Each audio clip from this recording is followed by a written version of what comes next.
Well, Julie, the federal government has so far maintained there are no plans to block UK flights, as some countries have done, despite the danger posed by this mutant strain of COVID-19. That's been the advice from medical experts, and the Prime Minister says quarantine systems are protecting Australians. But Victoria's Deputy Chief Health Officer is raising the issue of a border ban at a meeting of the nation's medical experts today. Victoria is worried the virulent strain could leak out of hotel quarantine in states that haven't strengthened their systems. The state's police minister says they want modelling done to show the risk posed to each state, and that should inform whether the border to the UK is shut.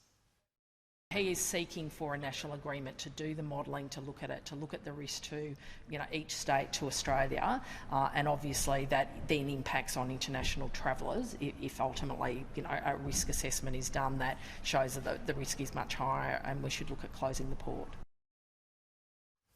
Julie, over recent weeks, returned travellers in hotel quarantine across Australia have been testing positive to this virulent strain of COVID. There are 3 new cases recorded today, this time in WA.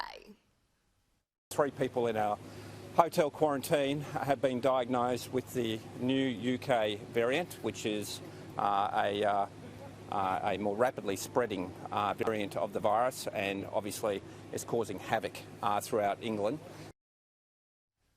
The WA Premier is also supporting calls for returned travellers to be tested for COVID-19 before jumping on flights back to Australia. Some airlines are already doing this, but there is no nationally consistent rule, as New Zealand has recently imposed. Mark McGowan says he'd like the federal government to look at this.